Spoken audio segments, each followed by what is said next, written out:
इस 6 दिवसीय कार्यक्रम का आज पहले दिन के अंतिम सत्र में आप सभी का स्वागत है।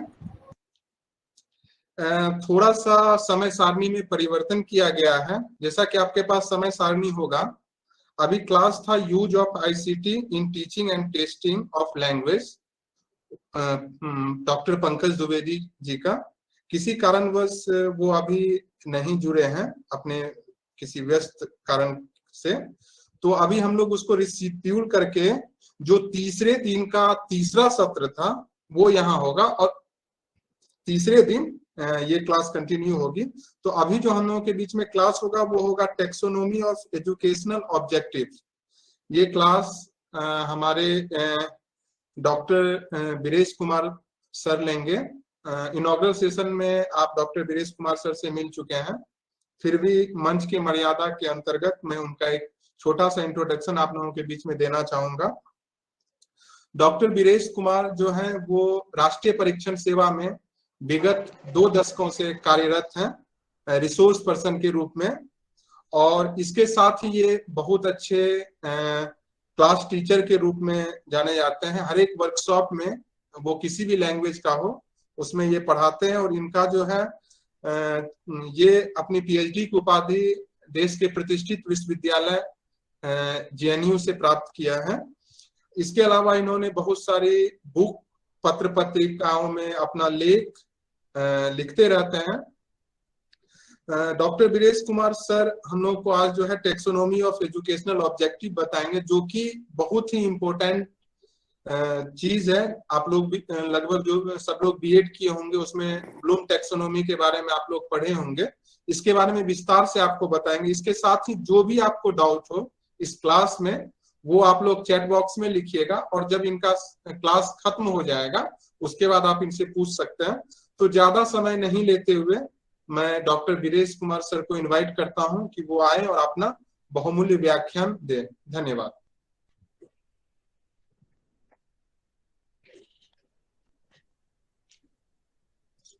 बहुत बहुत धन्यवाद डॉक्टर अमित कुमार झा साहब,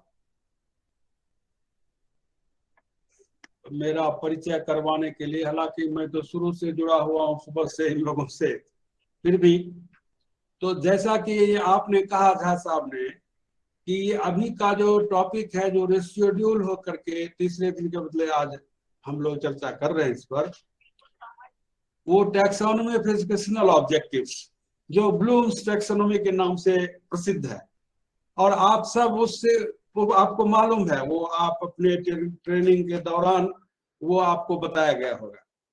देखिए क्या है, ये जो प्रोग्राम है ये ट्रेनिंग भी है और ओरिएंटेशन भी है। तो जो चीज आपको इसमें जो टॉपिक नया मालूम पड़े तो जानिए ट्रेनिंग हो रही है आपकी, और जो चीज पुरानी चीज पर चर्चा हो तो जानिए ओरिएंटेशन या रिफ्रेशमेंट हो रहा है, रिफ्रेशल कोर्स है। क्योंकि इस्तेमाल करते करते चाकू हो, छुरा कोई हथियार हो, उस पे धार उसकी कुंद हो जाती है, तो फिर बीच बीच में उसको शान चढ़ाना पड़ता है। तो वही शान चढ़ाना है जो ये रीओरिएंटेशन कहिए, रिफ्रेशर कहिए कोर्स तो ये है। तो टैक्सोनॉमी ऑफ एजुकेशनल ऑब्जेक्टिव पर बात करेंगे। और मित्रों ये आप जानते हैं कि यही वो बुनियादी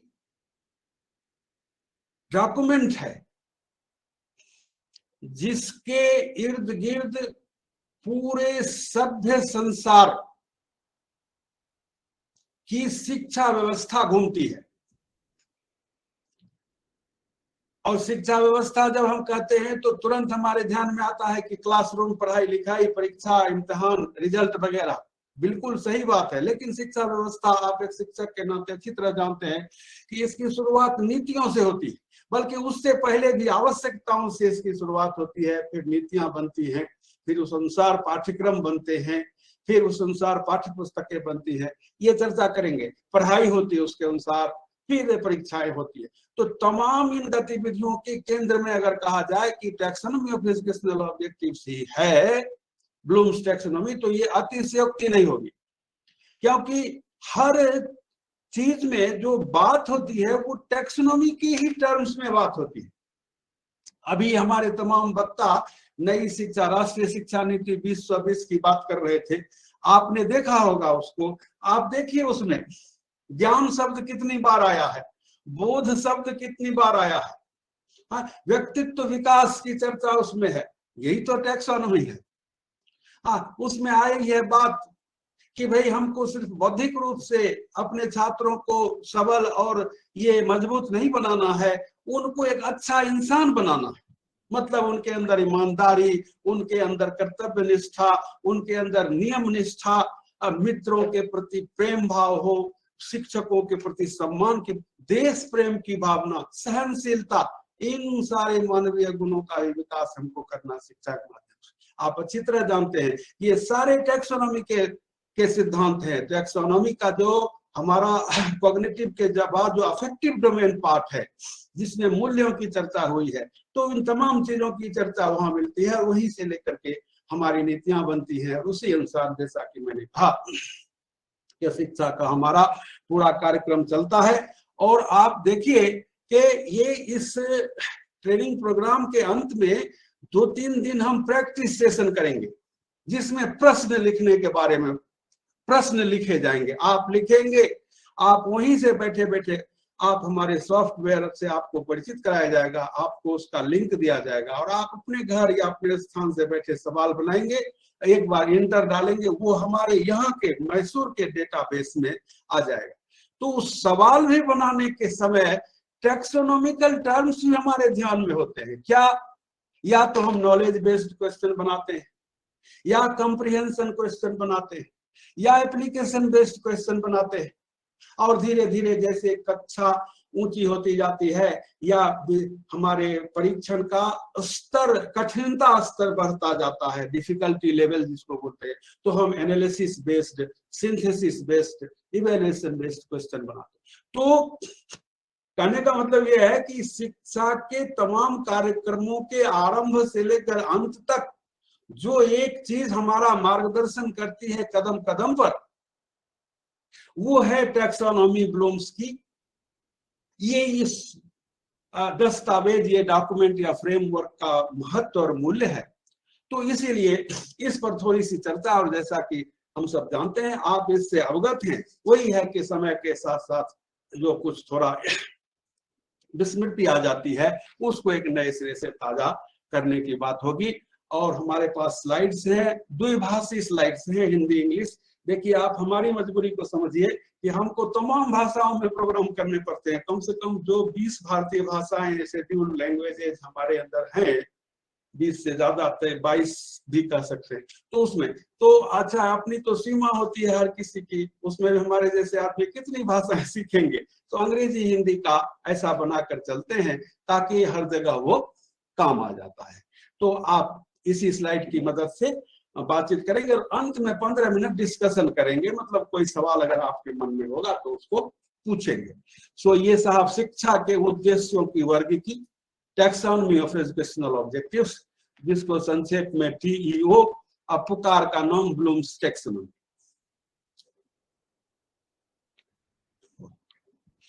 जैसा कि हमने निवेदन किया कि यह वैश्विक ग्लोबल डॉक्यूमेंट है जो शिक्षा के उद्देश्यों का वर्गीकरण प्रस्तुत करता है।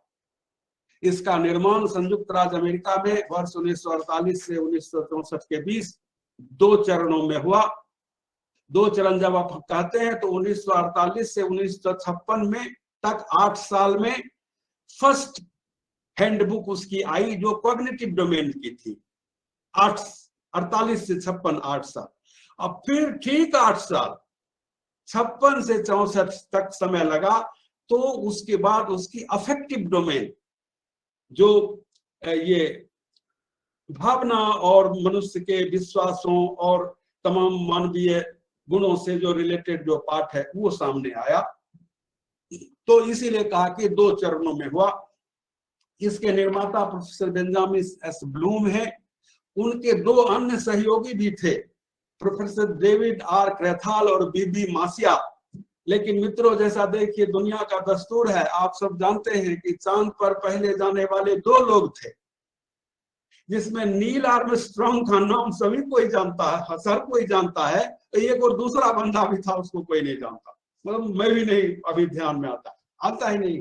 नील आर्मस्ट्रांग को हर कोई जानता है, क्योंकि वो पहले लात रखा उसने चंद्रमा पर। तो वही हाल है इस टैक्सोनॉमी का। इसको बनाने में 3 लोग शामिल थे, लेकिन चूंकि बेंजामिन एस ब्लूम सबसे सीनियर थे, उस ग्रुप के वो चेयरपर्सन थे जो कमिटी इसको ड्राफ्ट कर रही थी, तो इसलिए ब्लूम के नाम से ही ये मशहूर है। अब आप देखिए कि हमने कहा कि शिक्षा व्यवस्था के प्रत्येक चरण पे हमारी टैक्सोनॉमी जो है वो हमारे मार्गदर्शक का काम करती है कि कोई भी राष्ट्र, कोई भी व्यक्ति, कोई भी परिवार, कोई भी समाज, जीवन के हर क्षेत्र में, शिक्षा को थोड़ी देर के लिए छोड़ भी दीजिए, कि पहले हम अपनी आवश्यकताओं का निर्धारण करते कि हमारी जरूरत क्या है। हमें लेखक चाहिए, कवि चाहिए, वकील चाहिए। आप जानते हैं एक दौर इस देश में ऐसा था आजादी के लड़ाई के समय में कि वकील ही बनना नीड्स था। हर बाप अपने बेटे को वकील बनाना चाहता। इसलिए आप देखेंगे कि हमारी आजादी की लड़ाई का हर बड़ा नेता, किसी का नाम ले लीजिए, विश्व बंधु बापू से लेकर के, और हमारे श्री कृष्ण सिंह बिहार के पहले मुख्यमंत्री थे, और जवाहरलाल, उनके पिता सुभाष चंद्र बोस, वल्लभ भाई पटेल, एक चीज सब, कोई बंगाल का था, कोई गुजरात का था, कोई बिहार का था, कोई कहीं का, एक चीज कॉमन थी, सभी लोग वकील थे। तो उस समय वकील बनना आवश्यकता था। आज डॉक्टर बनना, इंजीनियर बनना आवश्यकता है। तो आवश्यकताओं की पहचान करते, उस आवश्यकताओं के अनुसार ही पॉलिसीज बनती है। राष्ट्रीय शिक्षा नीति की बात आती है, आप उस दस्तावेज की भूमिका पढ़िए, उसमें दिया गया है कि पल पल बदलते हुए इस युग में हमको इस तरह के नागरिक चाहिए। तो वही नीड्स हैं, चाहिए माने नीड्स। तो नीड्स के आधार पर पॉलिसी बनती है। पॉलिसी बन जाने के बाद गोल्स फिक्स होते हैं, लक्ष्य निर्धारित होते हैं, short term goals, long term goals. अब आइए शिक्षा के मैदान में, तो गोल्स के अनुसार ही कुरिकुलम बनते हैं। कुरिकुलम के मुताबिक सिलेबस, पाठ्यक्रम तैयार होते हैं। सिलेबस के अंदर जो उद्देश्यों की घोषणा की जाती है, उन्हीं उद्देश्यों के अनुरूप पाठ्य पुस्तकें बनती है। पाठ्य पुस्तक जैसी होगी वैसी पढ़ाई होगी। पाठ्य पुस्तक में अगर क्या नाम है, मेरी रचना दी हुई है, तो आप अपनी नहीं पढ़ा सकते, आपको मेरी ही पढ़ानी पड़ेगी। तो टेक्स्ट बुक के अनुसार टीचिंग होती है। जैसी पढ़ाई होगी, जितना गुड़ डालेंगे उतना मीठा होगा, तो वैसी लर्निंग होती है। और जब टीचिंग लर्निंग हो जाने के बाद हम इवेल्युएशन में जाते हैं, और इवेल्युएशन के जो परिणाम होते हैं उनकी रोशनी में हर जागरूक समाज फिर से अपने नीड्स को रीआइडेंटिफाई करता है। और जब आप अच्छी तरह जानते हैं कि जब नीड्स आपके रीडिफाइन होंगे तो पॉलिसीज आपकी वही नहीं चल सकती, आपको नई पॉलिसी बनानी पड़ेगी। इसलिए आप देखते हैं कि हर 10 साल, 15 साल, 20 साल पर हमारे देश में एक नई शिक्षा नीति आती है, क्योंकि हमारी आवश्यकताएं बदल जाती हैं। पॉलिसीज के अनुसार फिर नए नए गोल फिक्स होते हैं। पॉलिसीज नहीं होगी, गोल्स नहीं होंगे, तो पुराने पाठ्यक्रम काम नहीं आएंगे। इसलिए आप देखते हैं, आपने विद्यार्थी के रूप में अनुभव किया होगा, बराबर पाठ्यक्रम बदल जाता है। पाठ्यक्रम बदलेगा तो फिर वो पाठचर्या, हिंदी में करिकुलम को हम पाठचर्या बोलते हैं और सिलेबस को पाठ्यक्रम। तो पाठ्यक्रम बदलेगा तो पुरानी पाठ्य पुस्तकें हमारे किसी काम की नहीं रहेंगी। मूंगफली खाने के लिए बच्चे को देना पड़ता है। पाठ्य पुस्तक नहीं है तो नए ढंग की टीचिंग होगी, टीचिंग नहीं होगी तो लर्निंग भी नहीं होगी। आजकल मदरसों में भी कंप्यूटर पढ़ाते हैं, मतलब टीचिंग नहीं हो रही है धार्मिक शिक्षा के अलावा, तो लर्निंग नहीं होती है, उनके बच्चे कंप्यूटर सीख रहे और फिर इवैल्यूएशन, और इस तरह ये सिलसिला चलता रहता है। मुद्दा, ये पॉइंट, ये नक्शा दिखाने का ये है कि हर कदम पर हमारा मार्गदर्शन जो एक दस्तावेज करता है जिसका नाम है टैक्सोनॉमी ऑफ एजुकेशनल ऑब्जेक्टिव्स। इसलिए आप अपनी पॉलिसी डॉक्यूमेंट को उठाकर देख लीजिए, उसमें टैक्सोनॉमी की भाषा में ही बात हुई है कि नॉलेज होना चाहिए, नॉलेज होना काफी नहीं है, अंडरस्टैंडिंग होना चाहिए वो ही काफी नहीं है, उसकी भावनात्मक दृष्टि से वो विद्यार्थी, वो बच्चा सबल होना चाहिए, ईमानदार हो, सहनशील हो, जो अभी हमने चर्चा की, देशभक्त हो, समाज के प्रति दायित्व की भावना से भरा हुआ, वगैरह वगैरह। और वही चीज आप कोई पाठ्यक्रम निकाल कर देखिए, उसमें ही टैक्सोनॉमिकल टर्म्स में ही अपने वो ऑब्जेक्टिव्स डिफाइन होते हैं। टेक्स्ट बुक लीजिए, आपने देखा होगा दूर शिक्षा का जो डिस्टेंस मोड का जो भी पाठ्य पुस्तक होती है, तो पहले ही हर चैप्टर के पहले ही उस चैप्टर के एजुकेशनल ऑब्जेक्टिव्स डिफाइंड होते हैं, उसमें लिस्टेड, नहीं कि इस पाठ को पढ़ने के बाद आपके अंदर इन चीजों का ज्ञान होगा, इन चीजों की बोध विकसित होगा, आपके अंदर ये क्षमता विकसित होगी, वो क्षमता विकसित होगी। सो टेक्स्ट बुक में भी गाइडिंग फोर्स जो है वो टैक्सोनॉमी के ही जो अवधारणाएं हैं, ज्ञान है, बोध है, अनुप्रयोग है, विश्लेषण है, संश्लेषण है।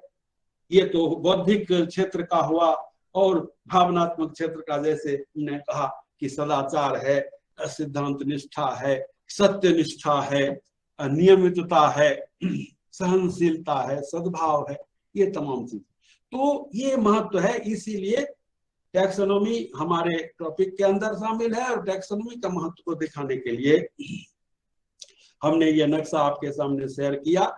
और जैसा कि आप जानते हैं कि प्रश्न बनाते समय ही हर प्रश्नकर्ता के दिमाग में पहले ये फिक्स करना होता है कि ये नॉलेज बेस्ड क्वेश्चन हम बना रहे हैं, कि अंडरस्टैंडिंग बेस्ड बोध प्रश्न बना रहे हैं, कि अनुप्रयोग एप्लीकेशन बेस्ड प्रश्न। तो शुरू से अंत तक ये हमारी सहायता करती है ये चीज, इसलिए इसको अच्छी तरह से फिर से ध्यान में लाना जरूरी। तो टैक्सोनॉमी की ही चर्चा हुई कि इसमें इस प्रश्न का उत्तर देने की कोशिश की गई है कि शिक्षा का चरम उद्देश्य क्या है। दूसरे शब्दों में ये तमाम सैकड़ों यूनिवर्सिटीज, कॉलेजेस, ये शिक्षा विभाग, तो वो सीबीएसई, तो आईसीएसई, तो केंद्रीय विद्यालय, तो नवोदय विद्यालय, तो राज्य सरकार के विद्यालय, ये तमाम ये इंस्टीट्यूट, फलाना इंस्टीट्यूट, इसकी जरूरत क्या है, क्यों? तो इसका उत्तर है कि छात्र के व्यक्तित्व का सर्वांगीण विकास हो, all round growth of learners personality. ये ऑल, फिर सवाल देखिए, एक सवाल के जवाब से फिर दूसरा सवाल निकलता। एक सवाल उठा, शिक्षा का चरम उद्देश्य क्या है, तो आपने बता दिया कि छात्र के व्यक्तित्व का सर्वांगीण विकास। ये एक सर्वसम्मत उत्तर है, और भी उत्तर हो सकते हैं, लेकिन ये उत्तर है कि आमतौर पर यही उत्तर दिया जाता है। तो तुरंत उठेगा, अब आप बताइए छात्र के व्यक्तित्व से आपका क्या तात्पर्य है, सर्वांगीण विकास से आप क्या कहना चाहते हैं? तो इन्हीं सवालों का कि व्यक्तित्व क्या है, छात्र मतलब क्या, कोई इंसान की पर्सनालिटी क्या है, उसके कितने कंपोनेंट्स हैं, और उन सब का विकास, समानुपातिक विकास। ये नहीं कि एक विकास, एक हाथ हो गया इतना लंबा, एक हाथ छोटा, तो वो सर्वांगीण विकास नहीं हुआ। सो सर्वांगीण संतुलित विकास ही शिक्षा का चरम उद्देश्य है। इसी चीज को विजुअलाइज करने के लिए, दिखाने के लिए टैक्सोनॉमी का वो स्ट्रक्चर तैयार किया गया, जो आगे देखिए आपके सामने। टैक्सोनॉमी ऑफ एजुकेशनल ऑब्जेक्टिव्स में जो ब्लूम और उसके साथियों द्वारा तैयार की गई, और एक चीज मैं और जोड़ दूं, बाद में फिर कंफ्यूजन न रहे, कि तो 2 डोमेन की टैक्सोनॉमी तैयार की। कॉग्निटिव 1948 से 56 तक 8 वर्षों का समय लगाकर ये 6 कैटेगरीज उन्होंने दिखाई। बेशक इसका ब्रेकअप भी है, लेकिन कुल मिलाकर ये 6 चीजें बताई, और ये कहा कि ये मनुष्य के या छात्र के संज्ञानात्मक पक्ष है, इंटेलिजेंस पार्ट।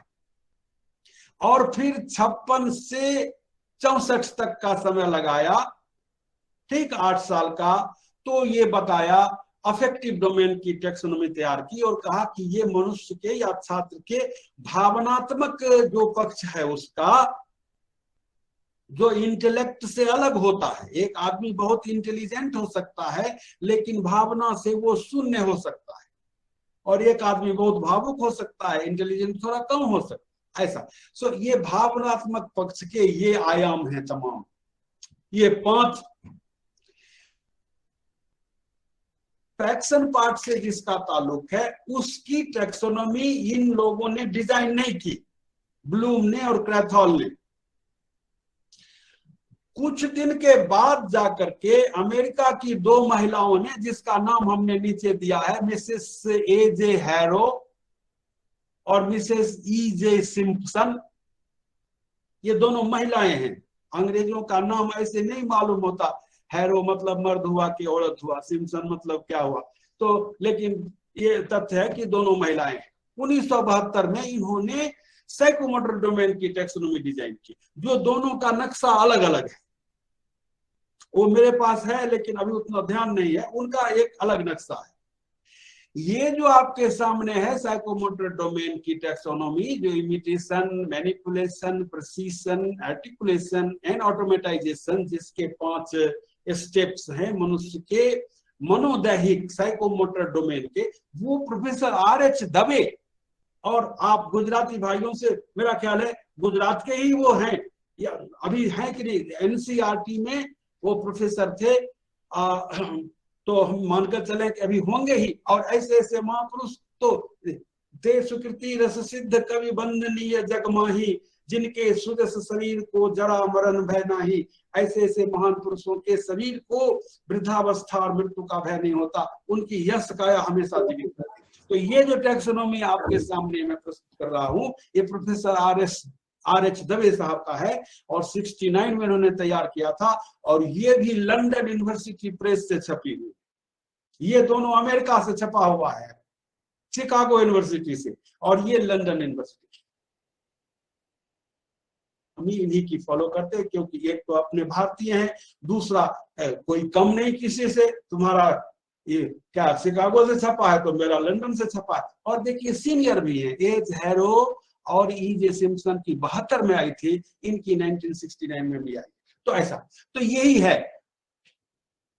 और जब सर्वांगीण विकास की बात करते हैं तो इन्हीं तीनों पक्षों का, विद्यार्थी के इन्हीं तीनों संज्ञानात्मक, भावनात्मक और मनोदैहिक पक्ष का सम्यक विकास ही सर्वांगीण विकास है। और मित्रों, आप सब एक ऐसी संस्था से जुड़े हुए हैं जो कंटिन्यूअस एंड कॉम्प्रिहेंसिव इवैल्यूएशन को आप कर चुके हैं 2-4-5 साल पहले, और वो लागू हुआ और वो बंद भी हो गया।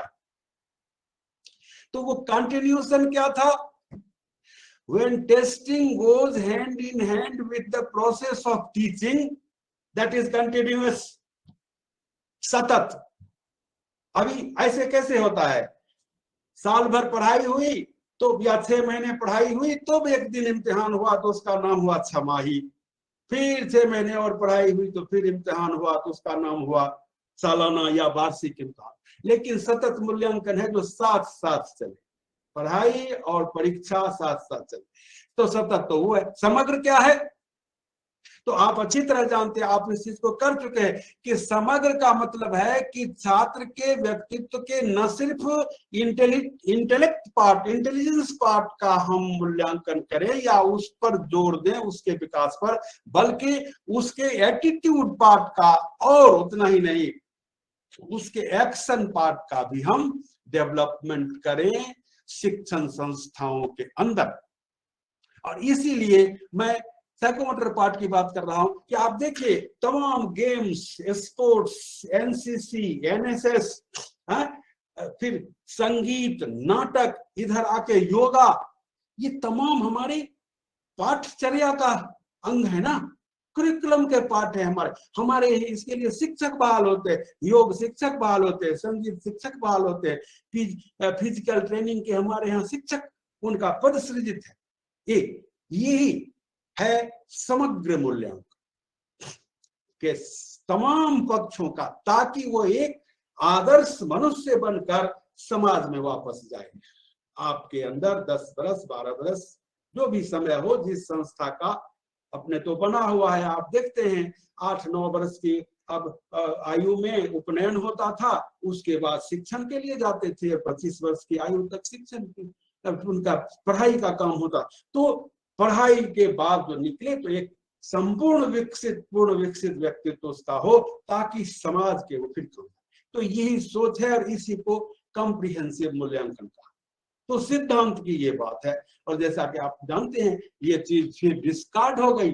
हाँ, फिर हम चले आए सिर्फ और सिर्फ इस डोमेन के मूल्यांकन पर, थोड़ा बहुत ये गेम्स इसको हमने मान लिया कि देशभक्ति से संबंधित, मैं हिंदी का छात्र रहा हूं तो खूब लड़ी मर्दानी, बुंदेलो हरबोलो के मुंह हमने सुनी कहानी थी, खूब लड़ी मर्दानी वो तो झांसी वाली रानी थी। ये पढ़ा देंगे बस सब देशभक्त हो जाएगा, ये हम मान लेते हैं। किसी महापुरुष के जीवनी पढ़ा देंगे तो वो एकदम से तमाम मानवीय मूल्यों का वो विकास उसके अंदर हो जाएगा, ये हम मान के चलते हैं। लेकिन व्यवहार में ये है, सच्चाई ये है। लेकिन जहां तक आदर्श की बात है, सिद्धांत की बात है, तीनों ही पक्षों का सम्यक विकास करना ही शिक्षा का चरम उद्देश्य है। हम न कर पाए, हमारी व्यवहारिक कठिनाइयां हो, ये हमारी मजबूरियां हो, ये मसला अलग है, इससे सिद्धांत पर आंच नहीं आती। सिद्धांत यही है और यही टैक्सोनॉमी है। लेकिन जैसा कि हमने कहा, अभी हमने दिखाया कि संज्ञानात्मक पक्ष, भावनात्मक पक्ष और मनोदैहिक पक्ष तीनों का समानुपातिक प्रोपोर्शनेट डेवलपमेंट होना चाहिए, तभी माना जाएगा कि ऑल राउंड ग्रोथ हुआ है। लेकिन व्यवहार में क्या है कि हमारा ज्यादा से ज्यादा फोकस इंटेलिजेंस पार्ट पर ही है। हमारी पढ़ाई के दौरान, हमारी परीक्षाओं के दौरान इंटेलिजेंस पार्ट ही ज्यादा फोकस में आता है। भावनात्मक पक्ष को हम इसी में अंतर्निहित मान लेते हैं। हाँ, मनोदैहिक का मसला थोड़ा सा अलग है, उसको हम संगीत, कला, खेल कूद, एनसीसी, एनएसएस, योग या फिर तकनीकी शिक्षा। तो साहब चूंकि क्या है कि जब सिद्धांत की बात हो गई, सिद्धांत हमको मालूम है, लेकिन व्यवहार में हमको भी मालूम है कि 90% कह लीजिए स्ट्रेस, फोकस इंटेलेक्ट पार्ट पर ही है, कॉग्निटिव डोमेन पर ही है हमारा। तो इसलिए हम आगे चर्चा अपनी इसी पर केंद्रित रखेंगे। क्योंकि देखिए इस कार्यक्रम का समाहार क्या होगा, प्रश्न निर्माण पर। तो आप जानते हैं कि प्रश्न पूछकर आप सिर्फ और सिर्फ संज्ञानात्मक क्षमता की जांच कर सकते हैं। भावनात्मक पक्ष की जांच प्रश्न पूछकर नहीं हो सकती, गलत रिस्पॉन्स आएगा। आप हमसे पूछिएगा कि आप रास्ते में चले जा रहे हैं, बहुत लोगों ने कोशिश की है, उसको सिचुएशनल टेस्ट बोलते हैं कि ऐसा बनाया गया, एक सिचुएशन दिया गया कि आप बताइए वीरेश जी, आप ऑफिस से लौट के घर जा रहे हैं, तो आप देख रहे हैं कि रास्ते पर एक पर्स गिरा हुआ है, तो आप क्या करेंगे? ए ऑप्शंस, हम घर जाना छोड़ देंगे और वहीं बैठकर इंतजार करेंगे कि कोई उस पर्स को ढूंढता हुआ आएगा, तो हम उसको बताएंगे कि देखिए साहब ये पर्स आपका है, तो आपने लिया।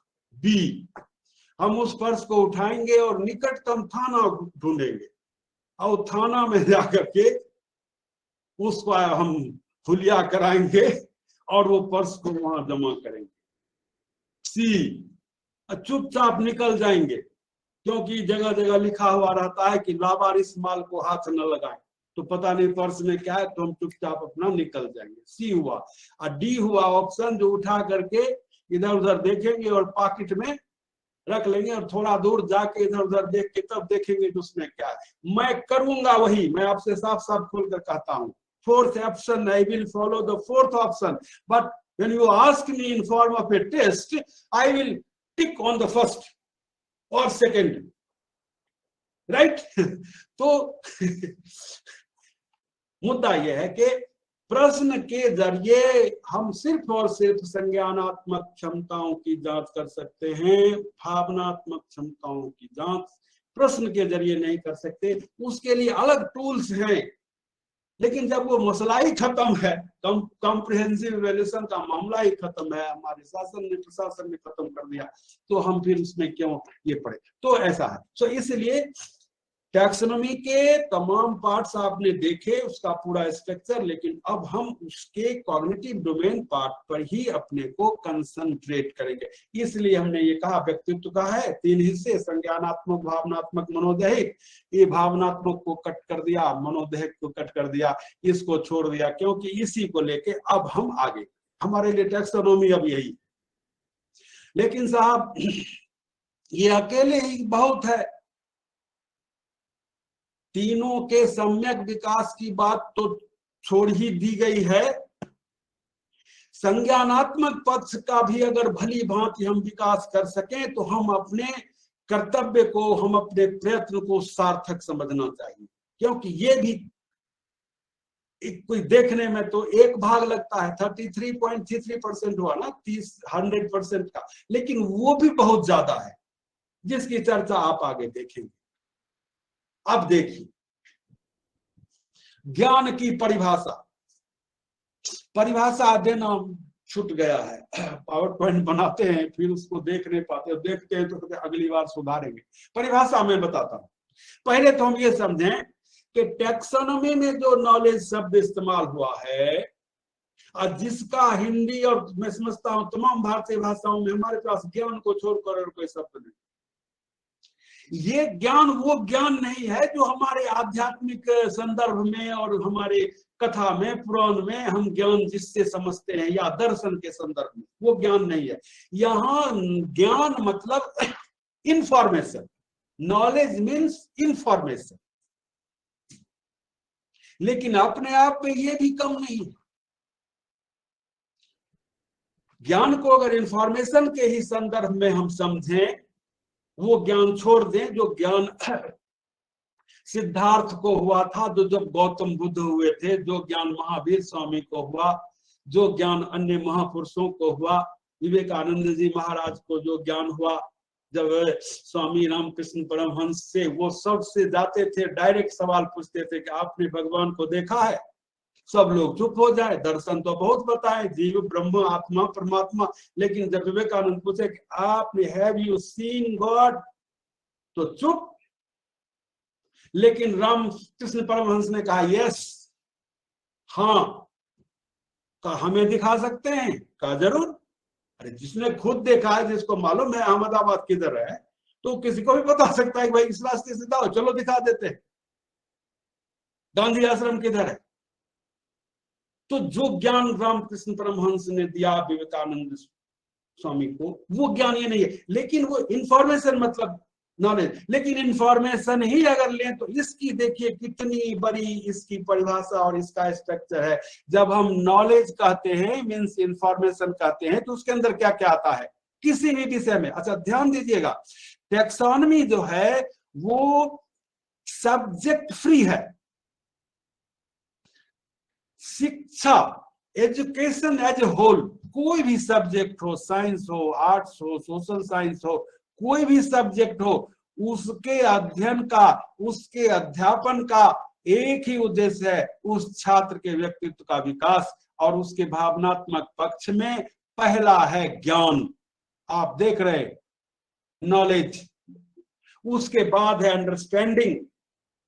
आज देखिए ये एक टैक्सोनॉमी की एक विशेषता है कि जैसे जैसे उच्च कौशल जो है उनका स्थान नीचे दिया गया, और जो सबसे निम्न कौशल है ज्ञान, वो सबसे ऊपर है।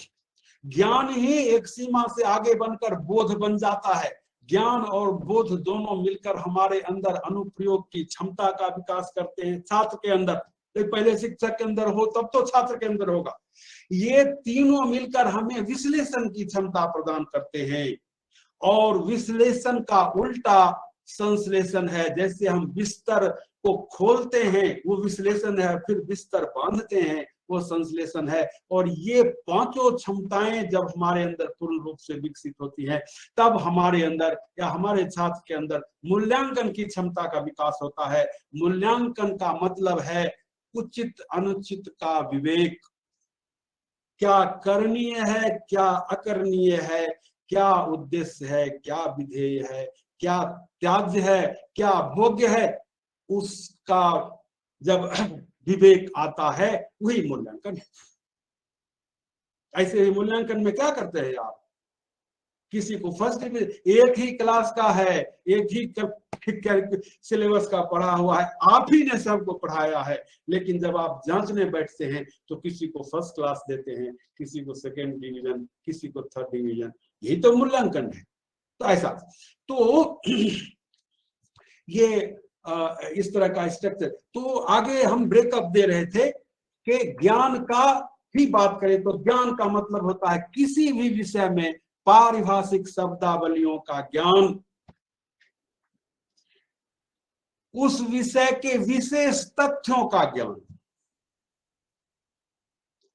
उस विषय की रीतियों और परंपराओं का ज्ञान, प्रवृत्तियों और अनुक्रमों का ज्ञान। अंग्रेजी वाला भी पढ़ते जाइए, हम समझते हैं, हमको पूरा विश्वास है समझने में अंग्रेजी वाला ही आसान है, क्योंकि अनुवाद होने पर ढेर सारी चीजें उसमें बदल जाती है।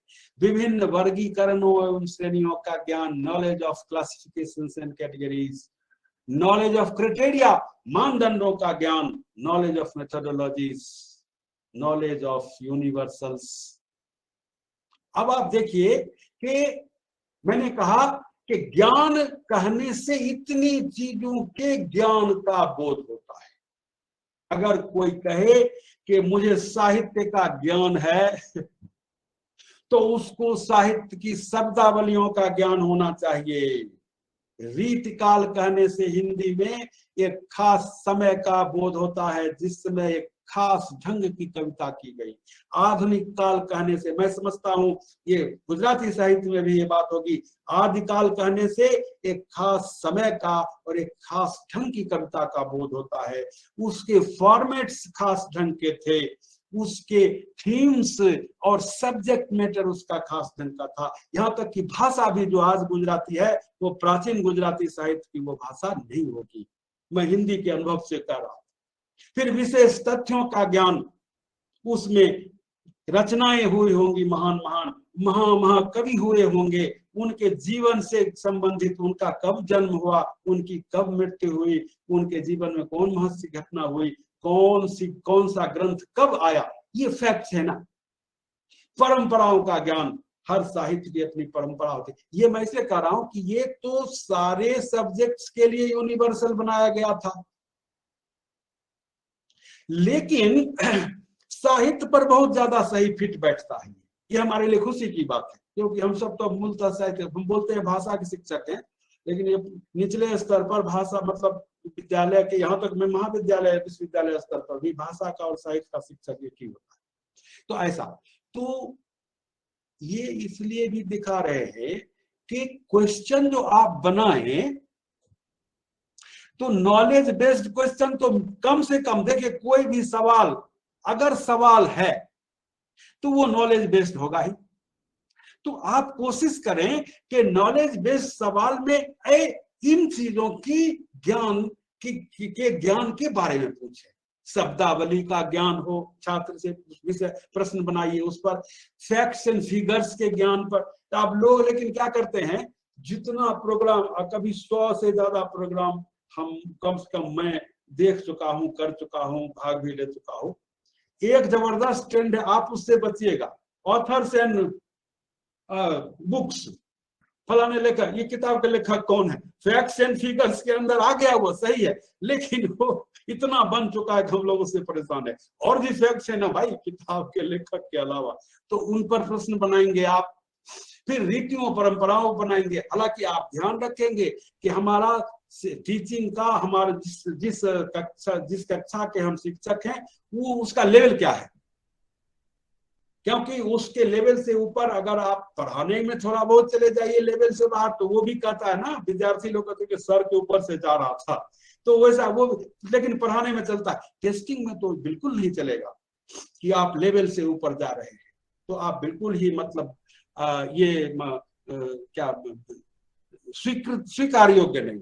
तो ये इतनी बातें हम कर रहे हैं, लेकिन आपके ऊपर है कि आप इसमें से जो हमारे आपके लेवल के सुटेबल हो उस लेवल तक बढ़िए। पारिभाषिक शब्द, विशेष तथ्य, अब देखिए रीतियों परंपराओं का ज्ञान हम नहीं समझते हैं कि मतलब स्कूल स्तर पर ये जाएगा, उच्च स्तर पर ये जाएगा, वर्गीकरणों श्रेणियों का ज्ञान, लेकिन कर सकते हैं तो कीजिए। तो कहने का मतलब कि इन्हीं के ऊपर अगर नॉलेज बेस्ड क्वेश्चन बनाएंगे आप, तो इसके ऊपर बनाएंगे, इससे आपको मदद मिलेगी।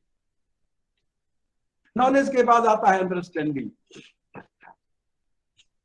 अंडरस्टैंडिंग की परिभाषा है कि जब आप या आपका विद्यार्थी एक तथ्य को दूसरे तथ्य के साथ सफलतापूर्वक संबंधित कर ले, तो जानिए उसका बोध विकसित हो गया। एक आदमी है, फर्ज कीजिए वीरेश जी हैं, और उनके बगल में या एक कुर्सी छोड़कर एक लड़का बैठा हुआ है, उसका नाम गौरव कुमार है।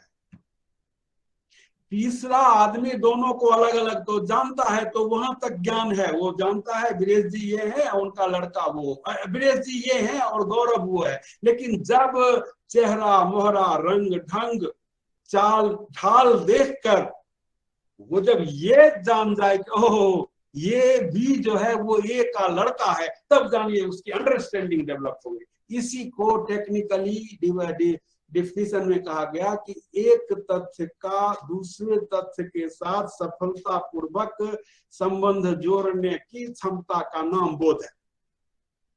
अब बोध प्रश्न ऐसा, बोध की कोई कैटेगरी टैक्सोनॉमी में नहीं दी गई है। देखिए ज्ञान की इतनी कैटेगरी दी गई है ना, 7-8, सब कैटेगरी कहिए, शब्दावली का ज्ञान, तथ्यों का ज्ञान, रीतियों परंपराओं का ज्ञान, प्रवृत्तियों का ज्ञान, वर्गीकरणों का, क्लासिफिकेशंस का ज्ञान, मानदंड वगैरह वगैरह।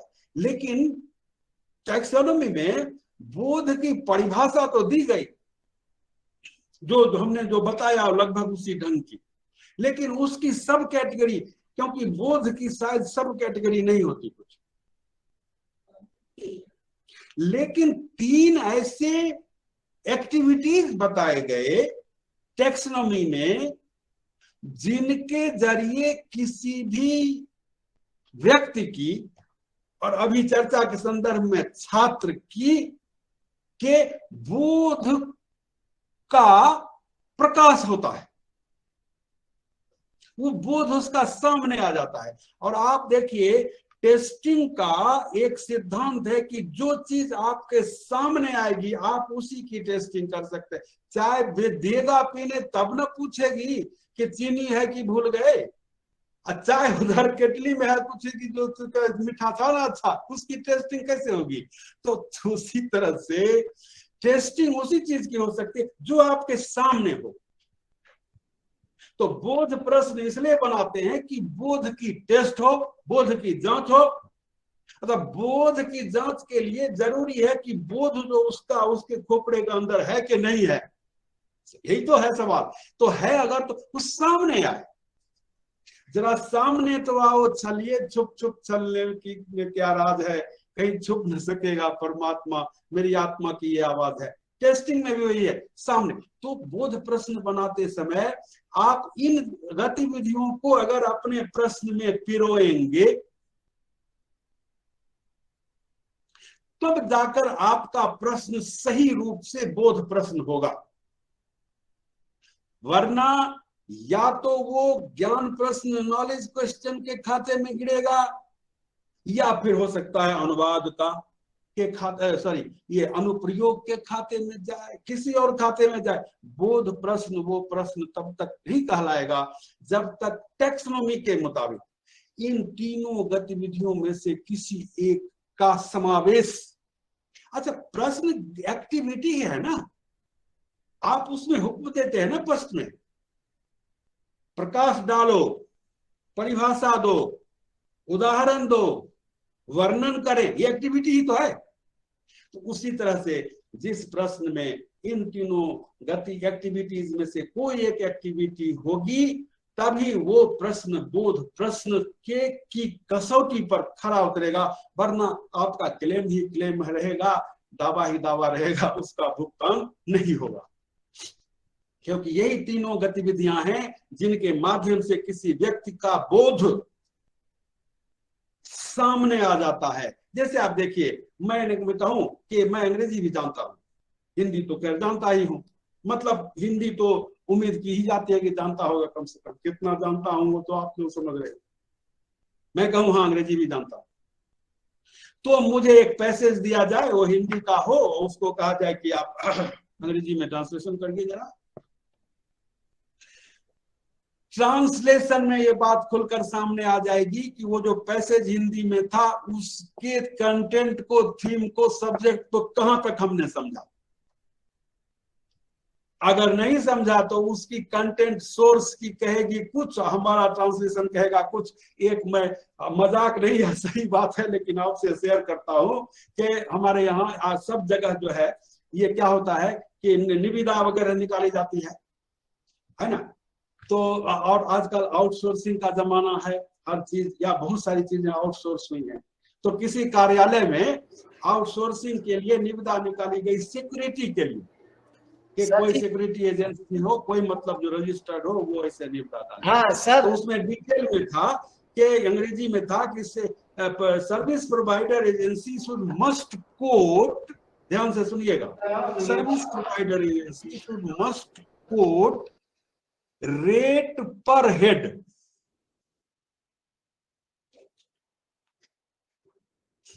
एक अनुवादक ने अनुवाद किया कि सेवा प्रदाता अभिकरण को दर प्रतिसर उद्धृत करना होगा, दर प्रतिसर।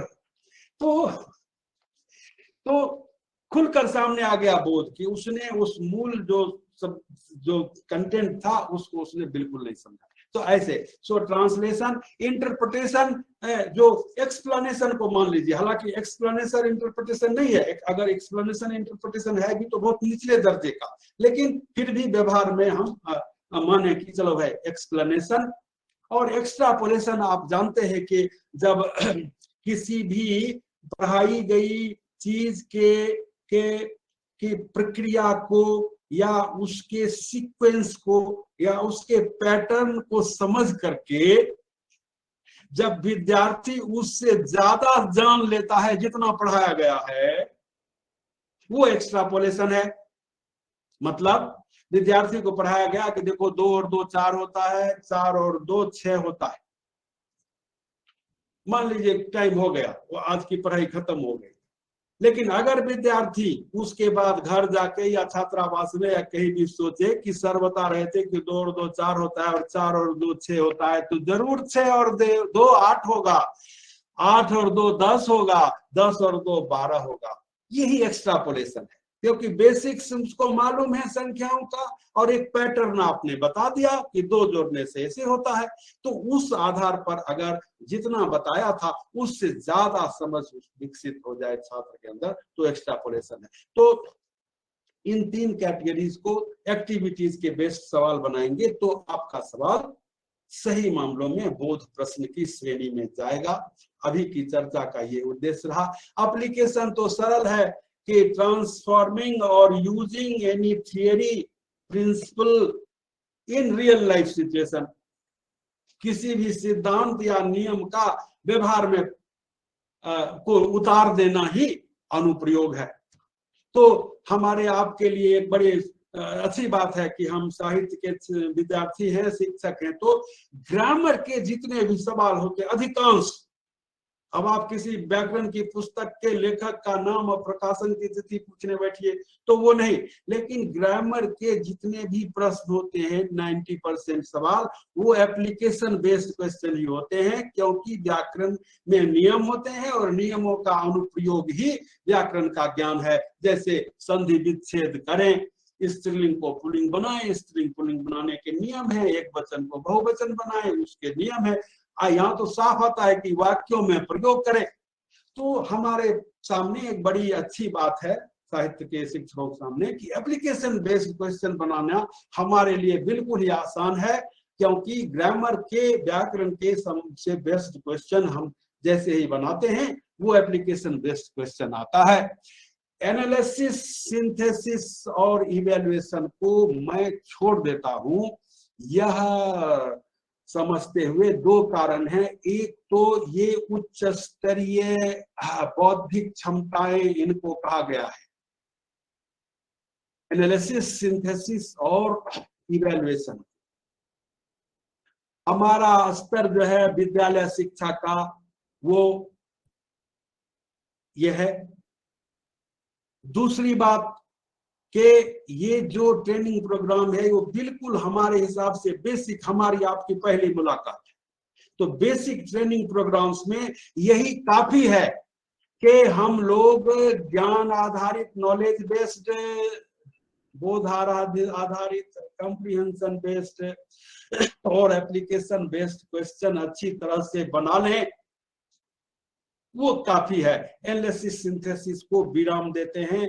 और तीसरी बात ये है कि आजकल ऑब्जेक्टिव टाइप का जमाना है, तो भाई ऑब्जेक्टिव टाइप क्वेश्चन के द्वारा सिद्धांत रूप में मैं बात कर रहा हूं, उच्च स्तरीय बौद्धिक क्षमताओं की परीक्षा नहीं हो सकती। हाथी को अगर हम बैल या गाय के लिए जो बनाते हैं वो टपरी, उसमें घुसाएंगे वो घुसेगा नहीं घुसेगा, और कार के लिए जो गिराज बनाया है उसमें ट्रक घुसाएंगे वो नहीं घुसेगा। तो ये उच्च स्तरीय योग्यताओं की जांच के लिए ये जो ऑब्जेक्टिव टाइप क्वेश्चन है ये तो बंद है ना, क्लोज्ड एंडेड क्वेश्चन इनको कहा गया है, इनके अंदर उसका स्कोप ही नहीं है। लोग करते हैं, प्रयास करते हैं, लेकिन आमतौर पर सिद्धांत की बात मैं कर रहा हूँ। लेकिन सब्जेक्टिव टाइप क्वेश्चन के माध्यम से हम इनकी जांच कर सकते हैं, तो सब्जेक्टिव टाइप पर भी चर्चा होगी।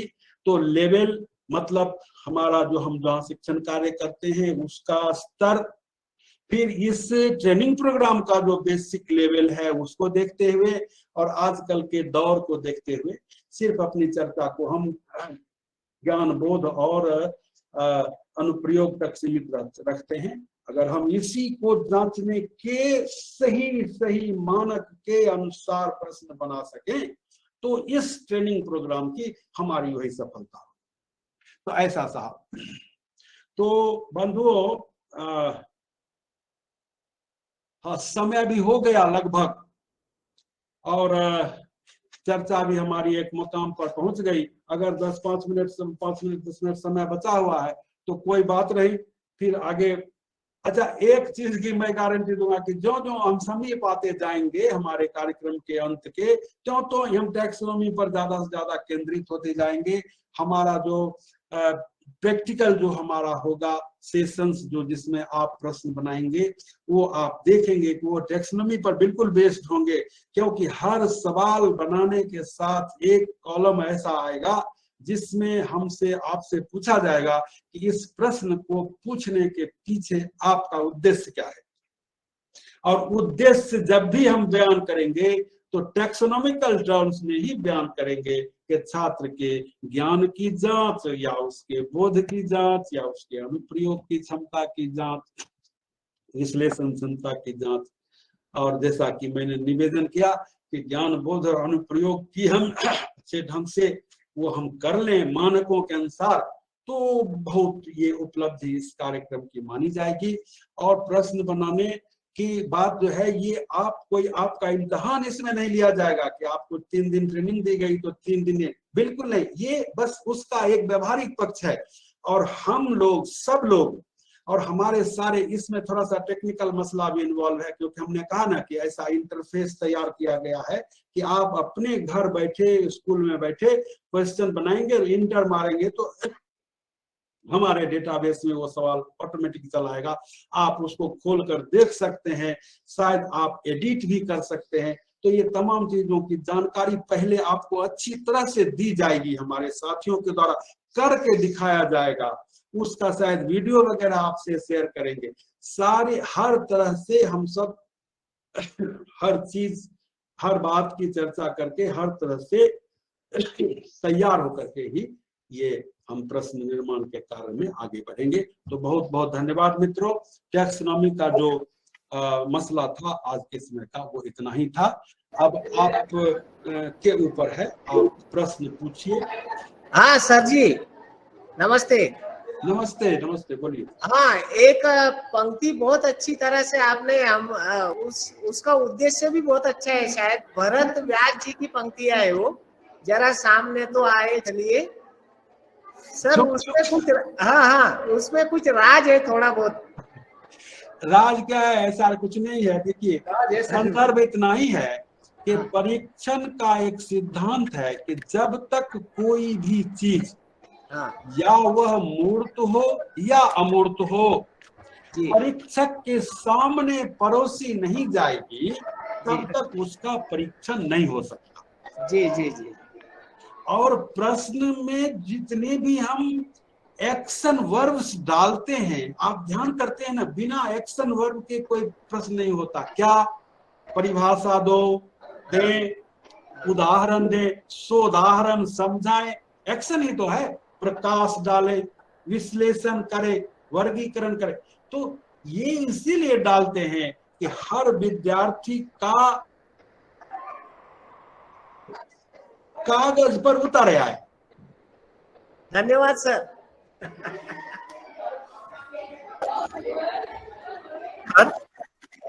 बोलिए।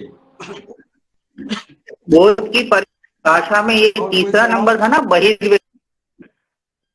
हेलो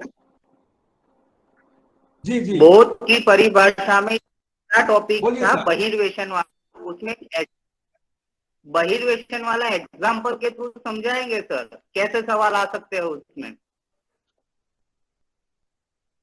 बहिर्वेशन का मैंने कहा ना कि जब शिक्षण रुक जाए फिर भी विद्यार्थी के मनोमस्तिष्क में अधिगम चलता रहे, शिक्षण के रुक जाने के बाद भी शिक्षण के दौरान बताए गए नियमों, उसके क्या अनुक्रमों को समझते हुए छात्र के मस्तिष्क में अधिगम चलता रहे, वो बहिर्वेशन है। और उसके लिए हमने ये उदाहरण दिया था कि ये मैथमेटिक्स का कि 2 और 2 और 2, 2 2 4 और 2 6 बताने के बाद शिक्षण अगर बंद हो जाता है, फिर भी अगर विद्यार्थी इस ढर्रे को समझते हुए ये मस्तिष्क में समझना शुरू करता है कि जब 4 और 2 6 होगा तो फिर 6 और 2 8 होगा, 8 और 2 10 होगा, ये बहिर्वेशन है। अब बहिर्वेशन के लिए मेरा ख्याल है रीअरेंजमेंट टाइप क्वेश्चन होता है ना, जिसमें देखिए कि तोड़ करके किसी भी तथ्य को या कोई क्रम है उसको भंग करके दिया जाता है और उससे कहा जाता है कि वो क्रम लगाइए। या आप जानिए ये आईक्यू वाला जितना भी सवाल है ना, वो सब बहिर्वेशन का ही सवाल है। आप ध्यान कीजिए, आईक्यू का जितना सवाल आता है, कोई ग्राफ देते हैं, एक में 3 बज रहा है, दूसरे में एक में 12 बज रहा है, एक घड़ी में 3, दूसरे में 6, तो फिर तीसरे में क्या बजेगा, जाहिर सी बात है 9 बजेगा। तो ऐसे तो आईक्यू वाले सारे प्रश्न बहिर्वेशन या एक्सट्रापोलेशन के अंदर जाते हैं। अब चुनौती ये बची कि हम साहित्य में या व्याकरण में इस प्रकार के प्रश्न कैसे बनाएं, तो वो चुनौती आपके ऊपर है। देखिए क्या बोलते हैं कि प्रश्न निर्माण एक विज्ञान है और यह एक कला भी है। तो जो भी मैनुअल्स, जो भी नियम, जो भी कायदे कानून हमने अभी बताए, वो सब प्रश्न के निर्माण के विज्ञान से जुड़ा हुआ है। जहां तक कला की बात है तो वो आपके हाथ में है। बहिर्वेशन को हम समझ गए, उसका उदाहरण हम भी जान गए। अब ये बचा के साहित्य में, व्याकरण में बहिर्वेशन से संबंधित प्रश्न कैसे बनाएं, तो ये आपके ऊपर है कैसे बनाएं। मेरा ख्याल है व्याकरण में बन जाएगा। और हमने कहा ना रीअरेंजमेंट टाइप जो क्वेश्चंस होते हैं वो उसमें बहिर्वेशन का स्कोप रहता है, कर सकते हैं, आने दीजिए समय तो देखेंगे। और सर थैंक यू सर, ये सर। पीपीटी उपलब्ध कराया जाएगा क्या सर? हमारा क्या चीज? निवेदन है सर, बोलिए निवेदन बोलिए है सर। अगर, हाँ, ये पीपीटी अगर आप उपलब्ध कराते हैं इसका जी हम लोगों जी को, क्योंकि बहुत बढ़िया, बहुत डिटेल में आपने एक्सप्लेन किया। हम सर लोग बिल्कुल, भाग्यशाली है कि आपके जैसे मार्गदर्शक हम लोगों के साथ है। ऐसी बात नहीं है। मिलेगा, पीपीटी शेयर किया जाएगा, हर प्रोग्राम में करते हैं, कोई बात नहीं। Thank you sir, thank you. Welcome, बोलिए सर। हाँ, जयमल भाई देसाई बोलो। हाँ सर, मेरा प्रश्न ये था कि हम लोग ब्लूम टैक्सोनॉमी में लगभग 20वीं सदी के उत्तरार्ध में पहुंचते हैं, ठीक है। भारतीय शिक्षा व्यवस्था के प्राचीन आयामों को देखा जाए तो वहां से कौन से स्वर को हम सुन सकते हैं? भारतीय शिक्षा के प्राचीन आयाम जो थे उस समय सर थोड़ा मूल्यांकन क्लियर तो होता था। हाँ बिल्कुल होता था, जब से शिक्षण है तब से मूल्यांकन, बिल्कुल। हाँ, तो मेरा थोड़ा जानने की जिज्ञासा थी कि प्राचीन भारत की शिक्षा व्यवस्था में वो कौन से आयाम थे जिसको हम ब्लूम टैक्सोनॉमी के साथ लिंक कर सकते हैं, जोड़ सकते हैं। एक तो देखा जाए कि हमारी परंपरा, हमारी सोच और पश्चिम वालों की परंपराएं, उनकी सोच, वो समझिए दोनों ध्रुव पर है। हम भाववादी लोग हैं, वो सब भौतिकवादी लोग हैं। तो अनिवार्य रूप से जोड़ना कोई जरूरी नहीं है, ठीक। अगर जोड़ना चाहते भी हैं तो देखिए, पहली शुरुआत ज्ञान से करते हैं वो, तो ज्ञान से, नॉलेज से उनका मतलब होता है नॉलेज इज इंफॉर्मेशन। लेकिन हम जो हमारा परंपरागत जो परिभाषा है हमारे ज्ञान की, उससे हम जोड़ेंगे उसको। यस, उस नॉलेज शब्द की हम अपनी परिभाषा कर सकते हैं, इसमें कोई दिक्कत नहीं। हमने तो कहा कि ये उन्होंने बनाया है, तो जो बनाने वाले हैं उनकी सोच, उनकी समझ, उनकी जो पृष्ठभूमि है उसमें साथ लगी रहेगी। लेकिन ये ओपन एंडेड डॉक्यूमेंट है कि दुनिया के किसी भी समाज में अपने ढंग से किसी भी विषय के लिए इसका कर सकते। ओके।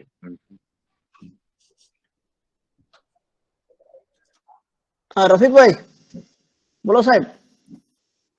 हाँ सर, सर मैं ये कहना चाह रहा था सर का एक सवाल, एक मिनट रुक जाए फिर करेंगे सर। अभी याद आया, गीता में भगवान कहते हैं श्रद्धावानो लभते ज्ञानम तत्परः संयतेन्द्रियः ज्ञानम लब्ध्वा पराम शांति। ठीक, श्रद्धावानो लभते ज्ञानम। अब आप देखिए कि टैक्सोनॉमी का पूरा जो पार्ट है कॉग्निटिव डोमेन के अलावा अफेक्टिव डोमेन का, क्या श्रद्धा से ही जुड़ा हुआ है। तो इस तरह से ये वेस्टर्न फिलॉसफी के आधार पर ये वो अपनी उसकी व्याख्या उन्होंने की है, लेकिन इसमें इतना स्कोप है कि हम अपने अनुसार इसकी व्याख्या कर सकते। आगे सर एक मिनट लेना चाहूंगा। हाँ बोलिए बोलिए। हाँ, जैसे मूल्यांकन का जो भावनात्मक पहलू है जी, वो आदमी के इमोशन क्वेश्चंस को चेक करके उसको उस हाइट पे ले जाता है, और कहीं ना कहीं शायद मुझे ऐसा लग रहा है कि आधुनिक भारत की शिक्षा व्यवस्था में ये बात हुई कि हमने जिस लेवल से उसका मूल्यांकन किया विद्यार्थी का, तो इसीलिए अपने यहाँ कई बार ऐसा हुआ है कि बहुत स्किल्ड, बहुत नंबर लाने वाला विद्यार्थी या जो मेरिट में है उसने समाज को ज्यादा नुकसान पहुंचा, ऐसी घटना भी हुई है। जबकि प्राचीन भारत की जो शिक्षा व्यवस्था थी उसमें हम वहां तक जाते थे कि भाई ज्ञान का सीधा मतलब विश्वम से था, जिसको हम एक उदात्त मानव की तरफ ले जाना चाहते थे। तो कहीं ना कहीं अपने आने वाले जो मूल्यांकन के, हाँ, आप आने वाले मूल्यांकन जो टूल्स हैं उसमें शायद भारत ही कुछ ऐसी चीज जोड़ेगा जिससे हम व्यक्ति के व्यक्तित्व को समाज के लिए कितना अनुप्रयोग कर सकते हैं, कितना उपयोगी ले सकते हैं, वो महत्वपूर्ण देखा जाएगा, न कि उसका मेरिटोरियस जो हो सकता है कि समाज के लिए बहुत रिस्की हो। Thank you sir. बिल्कुल, ओके। सर उसी के साथ में एक प्रश्न जोड़ रहा हूँ सर, जी कि भावात्मक जो आयाम है उसका हाँ। फर्स्ट स्कूल हम मानते हैं कि परिवार है सर, हाँ ठीक है, और हम बच्चों को छोटी छोटी कहानियों के स्वरूप में हम उनको समझा रहे हैं। जी। तो सर ऐसा कोई मतलब कि छोटे बच्चों के लिए ऐसे मापदंड तैयार किए जाए कि उनकी भावात्मक को हम पहचान सके सर, कोई NTS द्वारा कोई तैयार किया गया हो या ऐसा? बिल्कुल बिल्कुल, हमने कहा ना कि भावनात्मक पक्ष की जांच के उपकरण अलग हैं, जिसमें से कुछ नाम मैं बताऊं। छोटे बच्चों के लिए? हाँ, छोटे बड़े सबके लिए। छोटे में ही तो पहचान, पूत के पांव तो पालने में ही देखे जाते, होनहार बिरबान के होत चिकने पात। ये आप देखिए, पहला है ऑब्जर्वेशन, उसमें फिर उससे थोड़ा आगे बढ़ा तो चेक लिस्ट है, फिर इन्वेंट्री है। आपने उसका इस्तेमाल किया होगा कॉम्प्रिहेंसिव एंड कंटिन्यूअस इवैल्यूएशन के दौरान। फिर जो है एनेक्डोटल रिकॉर्ड्स है, ऑटोबायोग्राफी है, डायरेक्ट क्वेश्चन है। भावनात्मक पक्ष की क्षमताओं के विकास की जांच के लिए उपकरण बिल्कुल वेल डिफाइंड है और हर जगह अवेलेबल है। हमारे पास उतना समय नहीं है कि हम उसमें पढ़ते हैं, और इसीलिए हमने देखा कि कंटिन्यूअस एंड कॉम्प्रिहेंसिव इवैल्यूएशन को हमने फिर डिस्कार्ड कर दिया और पुराने ढर्रे पर वो बनाया है। उसमें कोई बहुत अपने तरफ से अनुसंधान, कम से कम 1 दर्जन से ज्यादा ऐसे टूल्स और टेक्निक्स बताए गए हैं, जिससे कि भावनात्मक भावनात्मक जो पक्ष है मनुष्य का, छात्र का, उसकी जांच हो। हमने 2 4 5 के नाम गिनाए, फिर गिना देता हूँ। पर्यवेक्षण है, फिर चेकलिस्ट है, इन्वेंट्री है, एनेक्डोटल रिकॉर्ड है, क्रिटिकल इंसिडेंट है ना। तो ऐसा ढेरों है, लेकिन हम उसमें नहीं पढ़ते। ऐसा बस बात ये, हमारे पास